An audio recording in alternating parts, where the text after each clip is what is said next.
tema es amplísimo y daría para mucho más que 1 hora y media, como todos sabemos, sobre todo la gente que lo ha vivido más de cerca. Vamos a intentar ser lo más conciso posible y a la vez que hablamos, pues, poner alguna imagen que pueda ayudar también a ir entendiendo un poquito lo que se está hablando.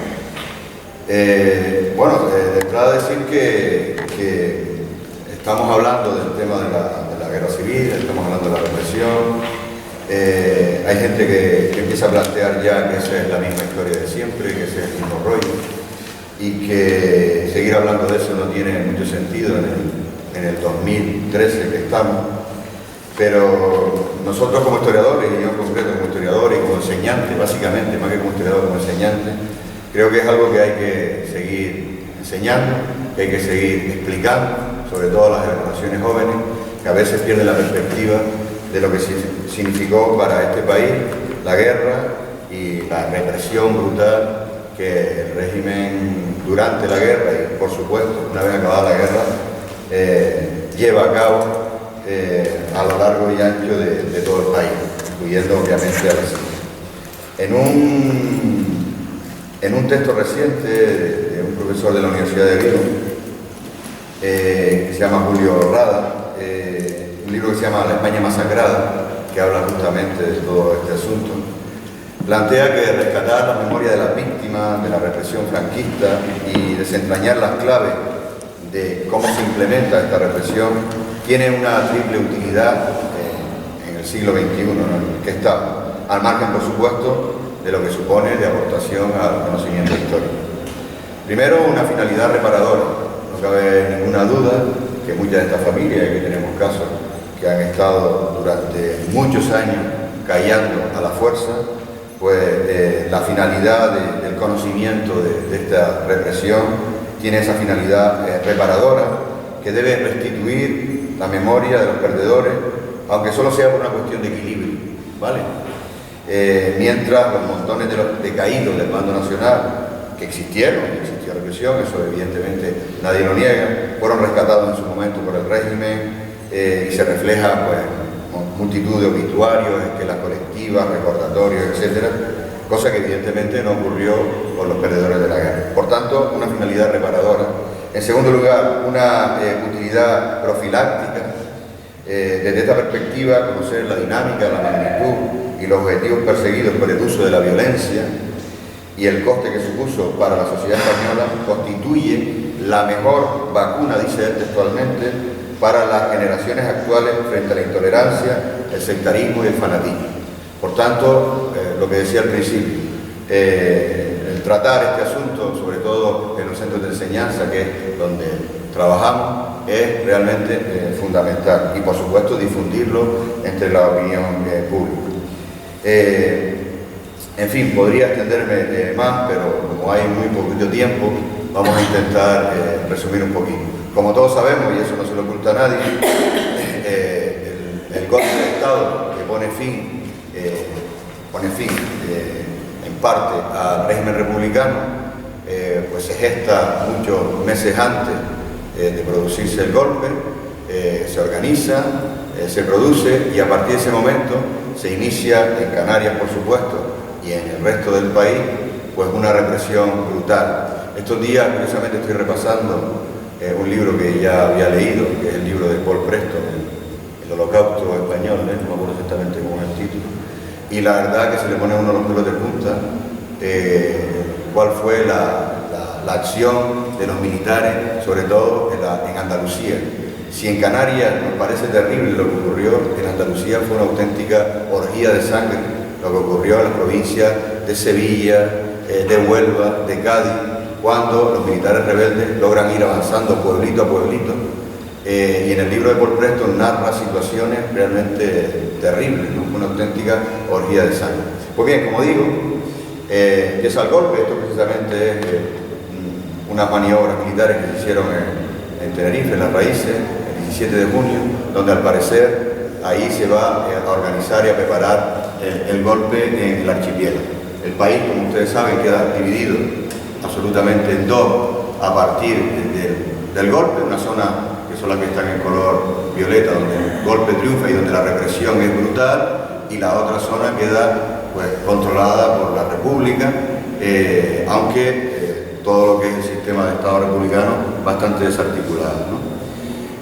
La sublevación militar empieza, como todos sabemos, con lo que parece ya claro hoy día, con un asesinato, el asesinato del general Balmes, que era el comandante general de la isla de Gran Canaria, y a partir de ahí el golpe triunfa en las islas. Apenas hay alguna resistencia en Las Palmas, en el norte de Gran Canaria, como sabemos, en La Palma, algo en La Gomera, en Tenerife, por supuesto, pero en muy poco tiempo, salvo en La Palma, donde durante una semana hay, se mantiene ahí una cierta resistencia, pero el golpe triunfa relativamente rápido. Bien, la represión se articula inmediatamente, ¿no? Empieza todo el proceso represivo, las detenciones, los encarcelamientos en el cuartel de San Francisco, se habilita en la isleta un campo de concentración y ahí se empiezan a concentrar los primeros detenidos. Muchos tienen significación política importante en aquella época, y como ven, la poca resistencia que hay en Gran Canaria al golpe se organiza sobre todo en la zona donde de alguna manera el movimiento obrero está más organizado, ¿vale? Y entonces ahí es donde hay una mayor resistencia. En los pueblos que están en el centro de la isla, en el sur, salvo Telde, la resistencia es prácticamente inexistente, ¿vale? Lógicamente, esa resistencia va a traer pues graves consecuencias para el orden.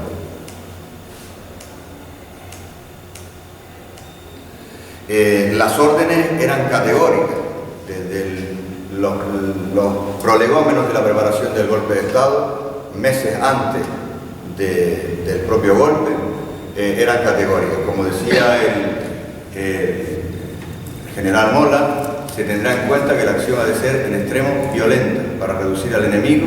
Desde luego serán encarcelados todos los directivos de los partidos políticos, sociedades o sindicatos no afectos al movimiento, aplicándose castigos ejemplares.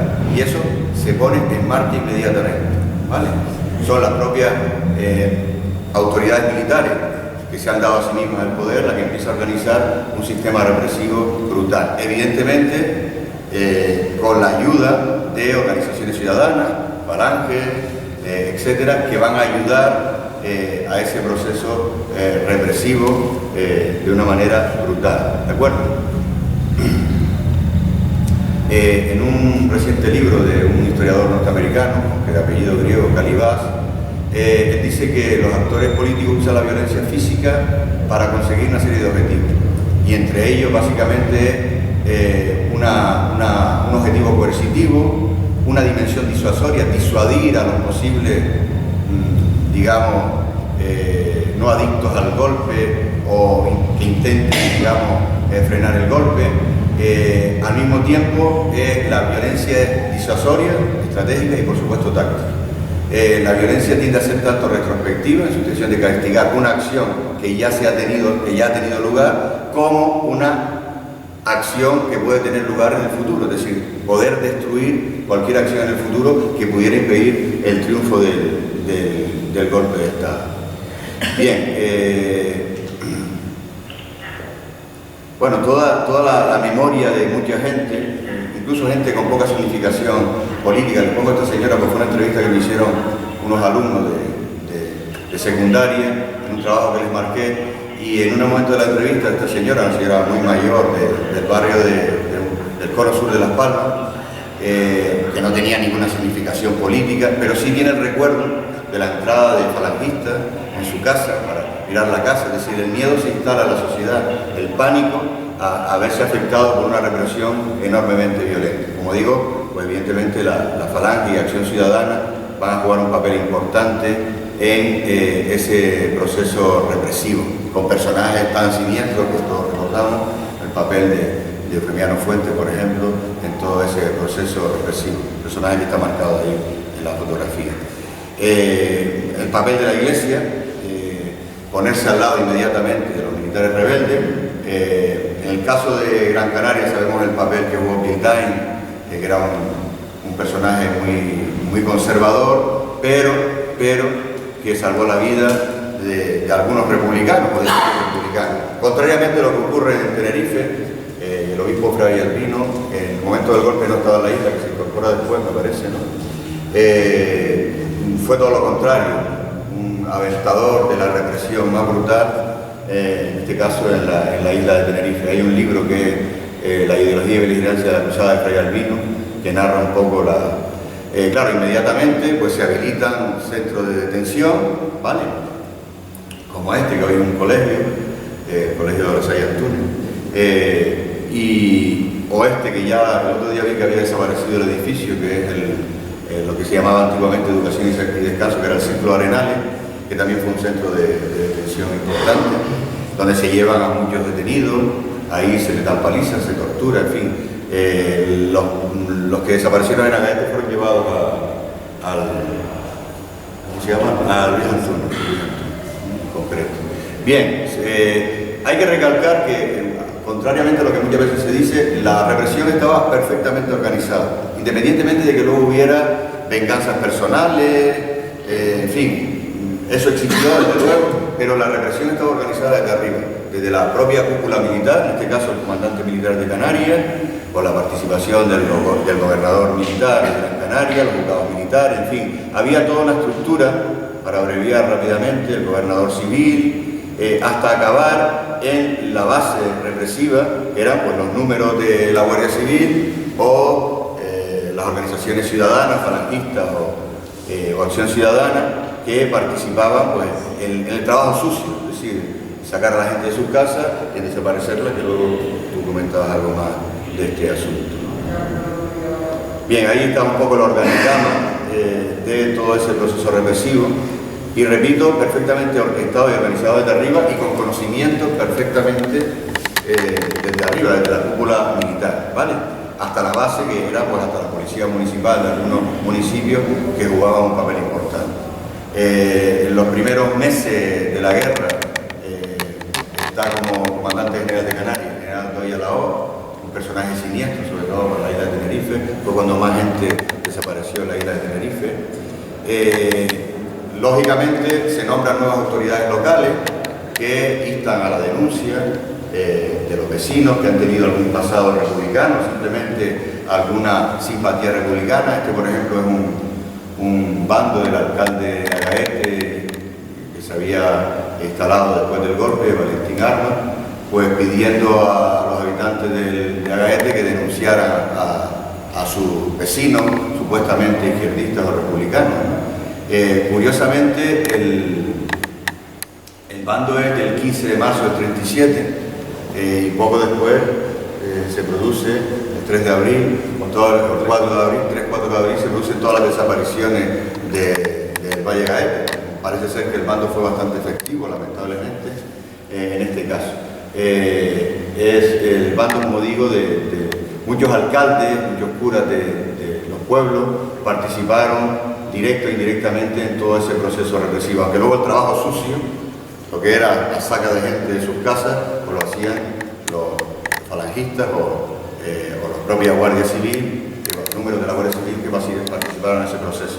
Los ayuntamientos se convierten además en informantes, del ayuntamiento de Guía, se le pide desde el gobierno militar un informe sobre ciudadanos de Guía y se emite este informe desde el ayuntamiento de febrero del 37, este informe del ayuntamiento de Guía. Bien, la traducción de todo eso fue la desaparición de cientos de ciudadanos en las islas y por supuesto en todo el país, esos ciudadanos que ahora están apareciendo todas esas fosas con los tiros de la cabeza o con tortura evidente por la fractura de sus huesos. Este en concreto es la fosa de Fuencaliente, que fue localizada hace unos años y acabada hace unos años, no sé, 5 o 6, no recuerdo. Aparte de esta represión brutal, pues están pues, la detención de miles de militantes y de miles de personas en los campos de concentración. primero el de la isleta, como digo, y luego, a partir de marzo, no me acuerdo qué día fue, marzo del 37, se traslada el campo abajo a Gando. En febrero, el 18 de febrero se traslada a Gando el campo de batalla. Ahí vemos una gráfica con cómo se ve en los primeros meses de la isleta, cómo aumenta el número de detenidos hasta situarse pues, en torno a los 1.200. Creo que pasaron en toda la historia del campo unos 5.000, me parece 4.000 o 5.000. Es difícil de calcular el número de personas. Bueno, esto es una imagen, creo que aquí está el padre, parece. Está el padre de Balbina, creo que es este, ¿no? ¿No era este? ¿Esto de aquí? Esta es una foto precisamente del campo de concentración de Gando. Creo que fue no sé si fue una visita de Bin Laden y se hizo esta foto para la posteridad. Esto es como se encuentra hoy lamentablemente el campo, que debería ser reconvertido en un lugar de memoria, y debería ser algo que deberíamos reivindicar, construir ahí un lugar de memoria de todo este pasado tan oscuro, en este caso de la isla de Gran Canaria. Otra fotografía que no sé cuál es el origen de esta foto, del interior del campo. El interior del campo, limpiando los ergones que tenían los prisioneros. Aquí se ven despijando, aquí se ven las naves, que son las naves estas que ven aquí, ¿vale? El campo este estuvo activo hasta el 39, 40 fue, y luego lo pasaron a Buenarteme, 40. Luego lo pasaron a Buenarteme. Bueno, como saben, era un antiguo lazareto que estaba abandonado y que fue reconstituido. Bueno, todavía afortunadamente quedan hoy personas, como Domingo, todos conocemos, que han vivido ese proceso represivo y ha sido una voz inestimable de historia oral. Hago un paréntesis aquí, la historia oral ha sido a veces fundamental para el trabajo de la represión, ¿vale? Es curioso, por ejemplo, que con los ¿cómo se llama? Con los pozos de aquí de Aruca, ya sabíamos que había cadáveres en los pozos, pero antes de la excavación que tuvo lugar hace poco tiempo, y sacaron los 24 personas que sacaron de ahí, y lo sabíamos por memoria oral. Entonces, la historia oral ha sido fundamental para trabajar no solo en Canarias, sino resto de España, el tema de la represión, por supuesto luego complementada con la documentación escrita, ¿no? Ya vamos a acelerar un poquito. Por supuesto, esto creo que es esto es en Gando, también otras imágenes de Gando. Esto es Felo Monzón, me parece, que está de espalda, y una foto de lo que es el centro, y está el famoso palo que todo el mundo, todos los detenidos recuerdan, que ponían a los detenidos, si no gritaban el día que cantaban el Cara al Sol, o que gritaban los gritos de rigor, supuestamente no gritaban como tenían que gritar, pues el que estaba a cargo del campo los ponía durante días a veces debajo del palo o en ese palo, y era una tortura a veces muy dura. En Tenerife, como sabemos, se instala en este edificio que ya no existe, que un empaquetado de plátano de Faife, ¿vale? Esta es una fotografía de los presos de Faife, vamos a pasar rápidamente porque si no. Y además en Tenerife, cosa que aquí no ocurrió, en Santa Cruz se instalaron también barcos donde se concentraron a los detenidos. Yo creo que aquí no existieron barcos de detenidos, ¿no? Sí, antes de Faife, sí. Pues luego ya cuando quitan los barcos, cuando ponen a Faife. Y luego hay una prisión, la prisión de Santa Cruz, que también estuvieron detenidas algunas mujeres. La represión aquí en Canarias sobre las mujeres no fue tan importante como en Andalucía. Andalucía fue realmente terrible. Hay toda una historia de las rapadas y del aceite de resino y del trato brutal al que se le sometió a muchas mujeres con familiares republicanos terribles. Aquí hubo represión, pero no fue tan brutal desde luego como en algunos otros sitios, como por ejemplo en Andalucía. Evidentemente, aparte de las detenciones, aparte de las desapariciones, está pues, luego lo que se llama la justicia, que no era realmente justicia, porque el propio Serrano Suñer, el concuño de Franco, hablaba justamente de justicia al revés. Si se le aplicaba a los republicanos que habían resistido el golpe, los artículos 237 y 242 del Código de Justicia Militar, el Código de Justicia Militar que era republicano, por tanto al 15, tenía que haber aplicado era a los que se habían levantado contra el régimen republicano y no a los que resistieron. Por eso Serrano Suñer, con sorna y con bastante mala uva, decía la justicia al revés. Aquí se producen pues, toda una serie de consejos de guerra. En ese cuadrito están algunos de los más importantes. El Consejo de Guerra precisamente de Aruca, en abril del 37, fueron condenados, pues, fueron acusados 89 personas, condenados a muerte 27. En este caso, las condenas no fueron cumplidas. Ahí hay, no sé si un debate de por qué no se cumplieron esas condenas, en fin.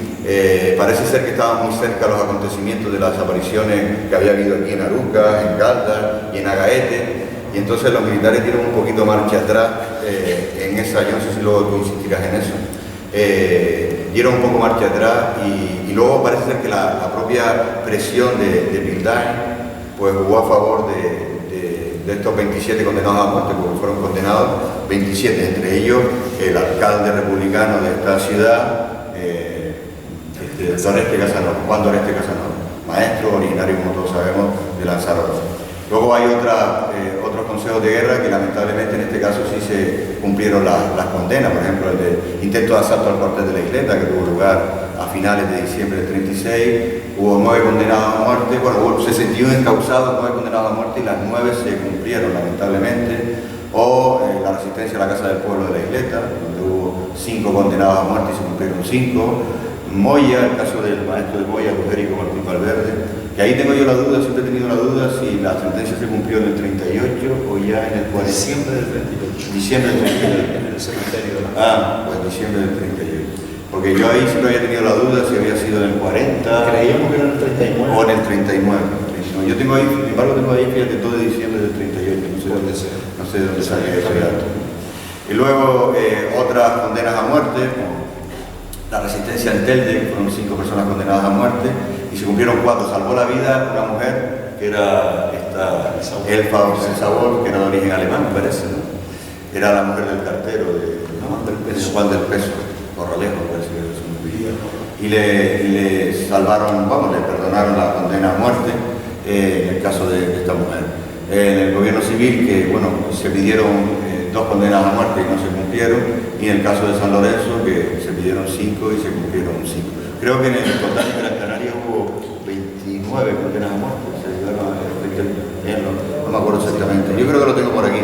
Bueno, este es el teniente Florencio Grande Rubio, que fue uno de los acusados del intento al asalto al cuartel de la Isleta, que fue fusilado, tengo por ahí la fecha, el 22 de enero por delito de rebelión. Esta es una parte de la sentencia, en fin, algunos de los condenados al asalto al cuartel de la Isleta, y luego ya, lo que son dentro de esos fusilamientos, ahí tengo el dato, en total entre 1936 y 1940 fueron ejecutados en las Islas Canarias 122 personas, 29 en Gran Canaria, 6 en La Palma, 6 de La Gomera,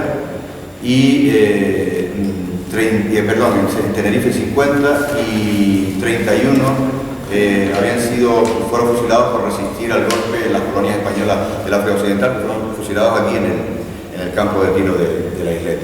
Entre esos fusilados está, como todos sabemos, Eduardo Suárez, está, por ahora del nombre José Miguel Pérez, y está Matías López, que fue del Consejo de Guerra, que es el que le tapa la cara, le pone la R, del Consejo de Guerra de San Lorenzo, ¿vale? Como saben, Eduardo Suárez fue uno de los que intentó organizar la resistencia aquí en el norte, estuvo aquí en Aruca, en la zona de Galdar, intentando organizar la resistencia, que fracasa, él y Fernando Ojea, que era el delegado gubernativo en el norte de la isla, fracasan y son detenidos a pocos días y se les incoa un juicio sumarísimo donde se les condena a muerte. Este es el recorte del periódico de la provincia del 2 de agosto del 26, 2 días más tarde, el día 6 fue, el día 6, 4 días más tarde serían los 2 fusilados. Curiosamente, al principio de la represión los periódicos solían sacar a veces en primera página esos fusilamientos, como el caso de Fernando Ojea y de Eduardo Suárez, ¿no? Bueno, son algunas imágenes de Eduardo Suárez. Todos conocemos estos documentos, son las últimas cartas que mantuvo su familia y que mantiene su familia, las últimas cartas que Eduardo Suárez dirige a su propia esposa, en fin, y a su propia familia. Recuerden que era un personaje político muy significativo, había sido elegido diputado apenas unos meses antes de la elección de febrero, diputado por el Frente Popular, muy activo además. Creo que aquellos días acababa de llegar de Madrid, si no recuerdo mal. La familia decía que estaba muy cansado, estaba descansando en la zona del centro, y fue cuando se produce aquí el golpe, ¿no? Vamos a intentar abreviar un poquito. Bueno, esto es el caso de San Lorenzo, también la última carta. Las últimas cartas de estos fusilados a veces encogen el ánimo, sobre todo a pesar de que ha pasado mucho tiempo.